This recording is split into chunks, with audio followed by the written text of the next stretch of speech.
Olá, amigos da Leandro Stormer, eu sou Thiago Bizzi e esse é o Farol LS, referente ao pregão do dia 13 de novembro de 2015, sexta-feira. Então, fechamos mais uma semana bem errática de mercado. Vamos então dar uma olhadinha em como foi o pregão de hoje. Bom, a gente teve um pregão em queda, uma queda de 0,78% no índice. Nos últimos pregões, o que a gente viu foi o mercado, o Ibovespa testando esse ponto de cataclismo, de suporte. O que é um ponto de cataclismo? É um ponto onde várias estruturas várias estruturas de preço que podem te dar suporte ou resistência, suporte nesse caso, se encontram, se cruzam. Então, nessa região próxima a 45.600, 45.500 pontos, a gente tinha a LTB rompida, nós tínhamos a LTA, que a gente pode traçar aqui, nós tínhamos o fundo de outubro e o próprio preço formando aqui um candle de reversão, um Dragonfly 2G, ao mesmo tempo que testava a banda de Bollinger que ainda se fechava. Então a expectativa era por um movimento de alta. Esse movimento de alta aconteceu em boa medida. Deixa até de curioso ver qual que era a volatilidade aqui. 27, então 2,7% de alta, cumpriu 10% da média da volatilidade, que é que eu uso como alvo, né, para as operações de swing trade. O mercado alcançou a média móvel de 21 períodos, sentiu a média móvel de 20 períodos ontem, formando um candle de indecisão.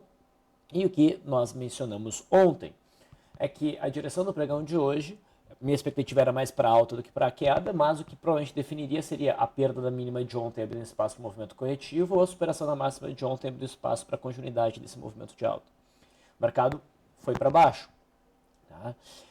Isso sugere continuidade do movimento de queda, talvez para retestar essa zona de suporte que vem sendo testada, né, ao longo do mês de novembro. Mas não é nenhuma direção muito forte, pessoal. A gente está dentro de um processo de contração, mercado em congestão, todos os movimentos são mais erráticos.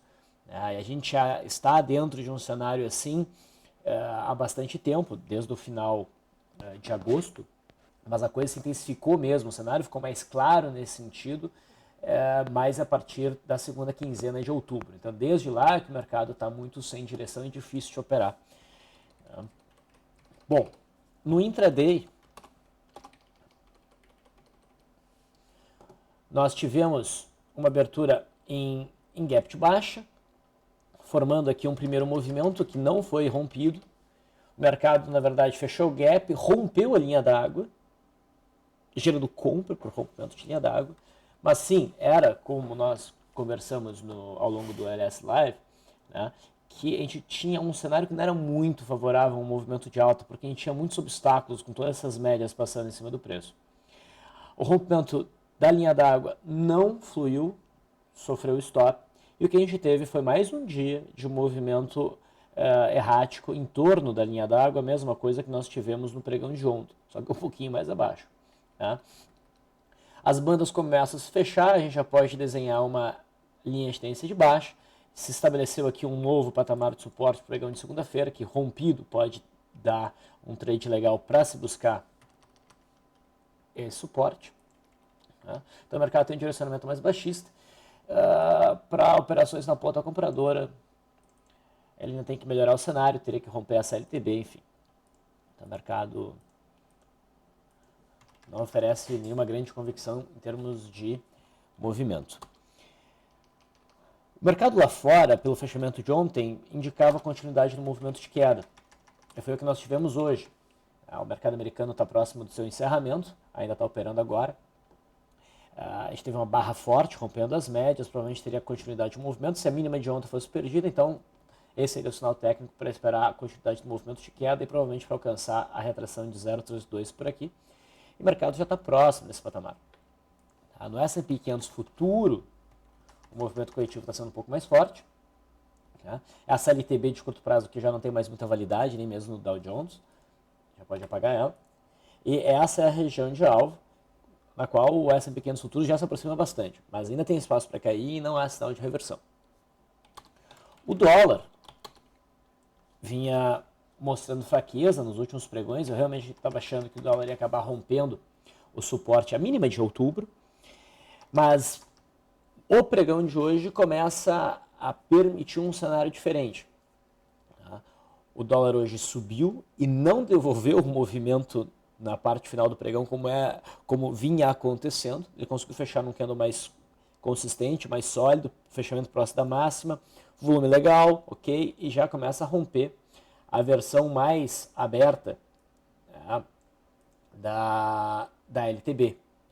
Não está dizendo aqui nada para realmente uma compra, mas abre espaço para uma movimentação altista em busca da resistência do topo aqui de outubro por volta de 3.978. Tá? De qualquer forma, ficou muito bem trabalhado, muito bem definido aqui o suporte por volta dos 3.770, que se no futuro vier a ser rompido, pode dar uma bela venda. A gente estava esperando para esse rompimento, não aconteceu, agora há espaço para uma movimentação altista, mas nada que motive realmente operações na ponta compradora. No intraday também não foi um dia de oportunidades tão claras, tão boas. O mercado abriu acima da linha d'água, fez aqui um primeiro movimento que rompeu a 1 da tarde. Pelo método Leandro, os rompimentos são aceitos até meio-dia e meio, então isso ficou fora do método Leandro. Dentro da minha visão de mercado, também foi um rompimento incômodo, porque ficou em cima de uma zona de resistência, num gráfico até então, apesar de estar desenvolvendo um movimento de alta, ainda demonstrando certa fraqueza, não é o tipo de operação que a gente queria buscar. Mas o dólar foi aos trancos, né? Conseguiu evoluir e chegou na resistência de curto prazo mais forte aqui por volta de 3.870. Tá? No topo aqui do dia 6, fechou por ali. Vamos ver se consegue romper. Se nos próximos programas conseguir romper, daqui para cima, o dólar tem um espaço mais livre, né, para uma movimentação direcional.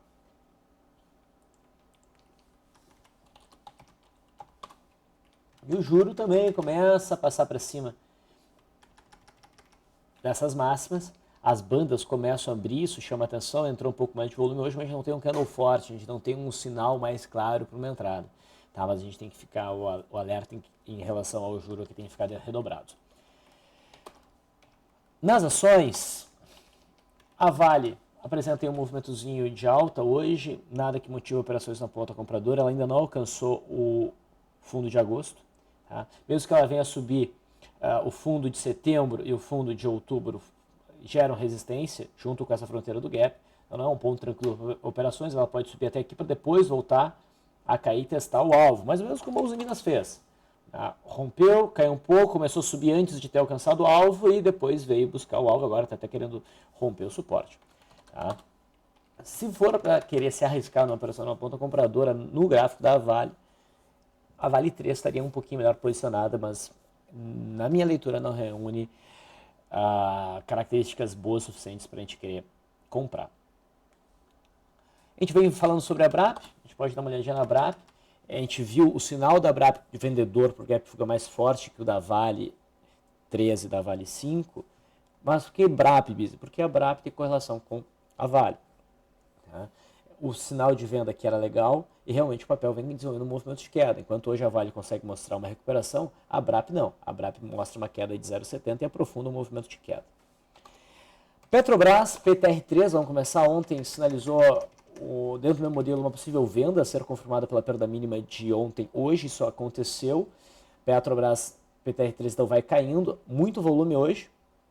Então esse swing trade na short, né, na venda, está se desenvolvendo. E hoje a PTR4 também gera uma venda, rompendo esse suporte por volta dos 7,50, com bom volume, tem boas características, é venda, deve buscar o suporte em 7, possivelmente romper esse suporte para buscar o 6,45. Enquadrou também dentro do método Leandro, inclusive teve call em PTR4. No setor de cirurgia, Gerdau também acionou a venda muito equivalente à venda de PTR3, né, perdeu a mínima de ontem, formou um candle de indecisão, um candle vazado, variação zero, mas esse candle de hoje não impede em nada o rompimento, o sinal de rompimento entre ontem e hoje de fluir, tá? Pelo contrário, é um sinal de fraqueza e eu acredito que Gerdau deva preencher esse espaço no movimento de queda. CSNA hoje sofreu uma pancada também, forma até um cenário de gap de fuga, mas o posicionamento do candle em relação às médias não é muito legal, eu ficaria de fora, eu ficaria atento a operações de day trade, como essa que a gente teve hoje de rompimento desse primeiro movimento, um pouquinho esticado, mas que no final das contas conseguiu fluir. E a Uzi Minas, a gente não via argumento para compra aqui, o sinal era fraco em cima desse suporte, ela voltou a cair e agora até ameaça o rompimento. O fechamento se deu abaixo da mínima de agosto, mas o candle ainda não é um candle forte de venda. Tem um cenário de gap fuga? Tem. Vamos ficar atentos. Eu gostaria de um candle que fechasse mais claramente abaixo do suporte, e daí seria um sinal de venda mesmo.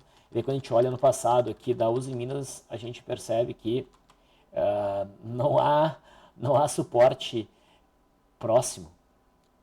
Algo que realmente a gente possa acreditar, pô, ali é um suporte legal, não tem. Então ela pode cair legal. O setor bancário, Bradesco segue desenhando essa consolidação, suporte em 21, resistência em 22,50, já aguarda rompimento para cima ou para baixo. Itaú faz um movimentozinho corretivo, não sugere nada, a gente continua atento à resistência aqui dos 28,80 mais ou menos, que é um ponto que, se rompido, poderia gerar algum tipo de operação. E o Banco do Brasil também não faz nada de muito interessante hoje, vai consolidando esse suportezinho aqui por volta dos 16,80, rompendo o suporte para baixo, que pode levar a algum movimento direcional um pouco mais forte para baixo. Para cima, apenas o rompimento da faixa dos 18,50 nos interessaria. Outros papéis que a gente pode mencionar hoje, BRML3, está conseguindo romper a resistência que tinha como ponto crítico a faixa dos 12,60 e ir até os 12,90. Candle com bom volume. Ontem fez um candle feio, ignorou completamente. Né? E hoje faz um candle forte com mais volume. É um rompimento. Fica um pouquinho afastado da média móvel de 20 períodos. Então não é o melhor cenário, mas tem condições de prosseguir nesse movimento de alta com um daí provável alvo na média móvel de 200. Tá? Indo buscar a média móvel de 200. Ecor 3. Poderia estar desenhando aqui um alargamento reto, mas o ponto em que o papel está não nos faz mais acreditar que vai buscar a linha de retorno, seria muito difícil. O papel esbarra no fundo de setembro, com uma certa distância para a média móvel de 20 períodos, desenha um martelo com um bom volume. Tá? Dá para pensar em operação na ponta compradora se houver a superação da máxima de hoje no pregão de segunda-feira. Mas é um papel de viés mais baixista. Tá? Então, a operação contra a tendência de retorno à média. Tem que ficar bastante atento no stop. Embraer, vocês lembram que Embraer conseguiu romper o topo histórico, fez essa movimentação até R$30, e a gente estava torcendo por um recuo que viesse a testar novamente a faixa dos 26,50 para a gente trabalhar num pullback. Bom, esse movimento demorou para acontecer, né? A média de 21 períodos foi subindo, e hoje o preço, hoje não, né? Já anteriormente o preço havia alcançado, ontem na verdade, o preço tinha alcançado a média, sem sinal de reversão, e hoje a gente tem um candle de força compradora, um volume legal, né? Já temos uma correção no tempo e no preço, reparem essa perna, então isso pode ser considerado uma compra por correção. Eu gosto de trabalhar pela superação da máxima, não chegou no ponto aqui embaixo, mas a média já sustenta. Tem correção no tempo, tem correção no preço, então dá para buscar trade na superação dessa máxima, stop aqui embaixo, a gente estaria operando a favor dessa tendência longa de alta de Embraer. Lillis Blanc já virou uma tosqueira. Reparem que ela está perdendo um fundo importante, 2,92. Faz isso com um candle forte, próximo da média. As bandas estavam bem estreitas e se abrem. Só que é um papel que tem uma liquidez muito baixa. Eu acho que a gente teria até dificuldade no aluguel. Mas vale a pena acompanhar esse rompimento que a gente está vendo em Lillis Blanc. Hoje provavelmente vai afundar o ativo numa queda, porque está caindo no vazio. É mínima, não é mínima histórica, porque lá em 2008 chegou a bater um pouco abaixo, mas teve pouquíssimos negócios. Tá? É quase uma mínima histórica ocorrendo aí. Tá? Sem ajustes, no papel sem ajustes, chamou a atenção. Range 3 vai desenhando a retomada da tendência de alta, depois dessa correção pullback. A gente olhou esse gráfico alguns dias atrás, estava bonitinho, vai indo bem. MRV3, que nós também vimos rompendo, consegue fluir, ignorou uma barra preta ontem, hoje entra bastante volume, fecha bem, então a zona aqui dos 8,15, 8,20 realmente está sendo rompida, e o próximo alvo fica ali nas proximidades de 9. Um papel que eu não acompanhava, chamou a atenção hoje, RLOG3, coisa muito estranha, inclusive. A gente teve um pico enorme de negócios. Geralmente é fácil a gente ver um pico de volume, mas de negócios, como aqui, é muito difícil sem acompanhar o seu volume financeiro acompanhar na mesma medida. qualquer forma, testa um fundo anterior com uma distância razoável para a média móvel de 20 períodos, a gente tem um duplo cruzamento de média, daria para buscar um trade curto de reaproximação à média móvel de 21 períodos na superação da máxima de hoje. Então não se esqueçam que esse papel está desde do seu início de negociações lá em outubro do ano passado, uma forte tendência de baixa, mas há espaço para um repique antes do papel retomar a tendência de baixa. O rompimento da mínima histórica, que é essa zona aqui perto de 1,5, seria um sinal bem importante para a venda. E tem outro detalhe, né? Um papel com valor muito baixo é sempre mais difícil de operar. Por fim, CER3. CER3 passa para baixo dessas mínimas, né? Inclina a média móvel de 20 períodos para baixo, ela acelera, ganha volume, faz um candle sólido, é um gap de fuga, tá? Abre as bandas de Bollinger também. Dá para buscar um trade short em CER3 se houver a perda mínima de hoje, no pregão de segunda-feira, com estoque um pouco acima da máxima. O alvo provável seria a faixa aqui dos 7,35. Então, esses foram os papéis que mais chamaram a atenção em termos de swing trade. Eu sugiro também que vocês assistam o bate-papo do Stormer, de Position, que trata do mercado do ponto de vista de gráficos mais longos. Tá? É toda sexta-feira. Eu vou ficando por aqui, agradeço a audiência de vocês e espero contar com a audiência de vocês de novo segunda-feira. Grande abraço.